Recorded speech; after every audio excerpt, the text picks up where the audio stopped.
ఇప్పుడు వీళ్ళు cost senses అని 50% రిజర్వేషన్ క్యాప్ను ఎత్తేసే అమెండ్మెంట్ను తెస్తాము అన్నప్పుడు బీజేపీకి ఒక భయం పట్టుకున్నదనేది అర్థమవుతుంది. ఎందుకు సార్ మేము ఛాంపియన్స్, మీరు అన్నట్లు మా ప్రధానే ఓబీసీ అని, ఇంతమంది ఎస్సీలు, ఇంతమంది ఎస్టీలు, ఇంతమంది బీసీలు వీళ్ళందరూ ఉన్నారు మా మంత్రివర్గంలోని, ఇట్లాంటి లెక్కలని చెప్తారు కదా. క్యాస్ట్ సెన్సెస్ లెక్కలని చెప్పింది.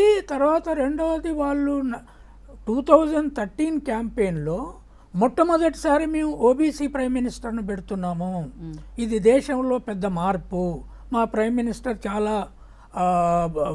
చాలా ధైర్యవంతుడు, చాలా బలంగా నడపగలిగే వ్యక్తి, తర్వాత గట్టి వ్యక్తి, అంతకుముందు ఉన్న ప్రైమ్ మినిస్టర్కు అది వెనక నుండి నడిపిరా, ఇవన్నీ చెప్పారు. కానీ గత 10 ఏళ్లలో మోడీ ప్రధానమంత్రిగా ఉన్న పీరియడ్లో ఓబీసీలకు ఆయన చేసింది ఏమీ లేదు.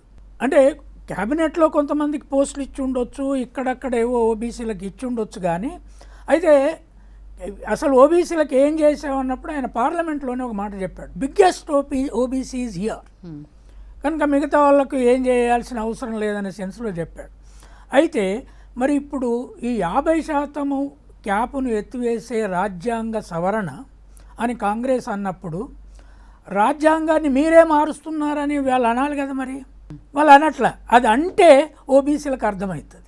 అంతకుముందు ఎన్నికలకు ముందు ఎప్పుడైతే మోడీ గ్యారంటీ అనే నినాదంతో తాను మాట్లాడడం మొదలుపెట్టినాక వాళ్ళ మేనిఫెస్టో కూడా మోడీ గ్యారంటీ టైటిల్ తోటే తెచ్చారు. తెచ్చే ముందే వాళ్ళ పార్టీలో ఒక సెక్షన్, ఒక పర్టికులర్ బ్యాక్గ్రౌండ్ నుంచి వచ్చిన వాళ్ళు 400 వస్తే మేము ఈ రాజ్యాంగాన్ని తీసేస్తాము అని వరుసగా మాట్లాడుకుంటూ వచ్చారు. వాళ్ళలో కొంతమందికి ఇప్పుడు టికెట్ ఇవ్వలేదు. అంటే ఈ రాజ్యాంగాన్ని మారుస్తాము అనేదానికి ఇంతకుముందు వాళ్ళ ఎవిడెన్స్ ఉంది. వాజ్పేయి పీరియడ్లో వెంకట చెల్లయ్య కమిషన్ వేశారు, అప్పుడు మేమందరం ప్రొటెస్ట్ చేశాం. హైదరాబాద్ యూనివర్సిటీలో పెద్ద ప్రొటెస్ట్ జరిగింది వెంకట చెల్లయ్య గారు వచ్చినప్పుడు. ఈ హిస్టరీ ఉంది కనుక ఇప్పుడు వీళ్ళు మేనిఫెస్టో అంటే సౌజన్య విచిత్రం ఏంటి అంటే మనం ఒకసారి చూడాలి, తెలంగాణలో కానీ ఆంధ్రప్రదేశ్లో కానీ ఉన్న ప్రజలు, బీజేపీకి ఒక మేనిఫెస్టో ఉంది, దాని మేనిఫెస్టో గురించి వాళ్ళు మాట్లాడుకోవాలి కదా.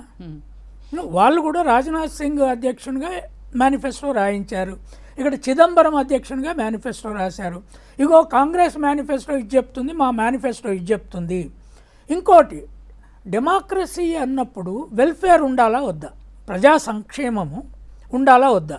అంటే ఇవాళ ప్రైమ్ మినిస్టర్ కానీ వాళ్ళ ముఖ్యమైన ప్రచారకులు కానీ అందరూ ఇగో ఈ ఆస్తులన్నింటినీ తీసేసి ముస్లింలకు ఇస్తారట. అది ఏ ఓబీసీలు ఈ ఆలోచనతో ఉన్నారు? 50% ఉన్న రెడ్లు, కమ్మలు, కాపులు, పటేళ్ళు, గుజ్జర్లు, జాట్లు వీళ్ళంతా శూద్ర ఓబీసీలు.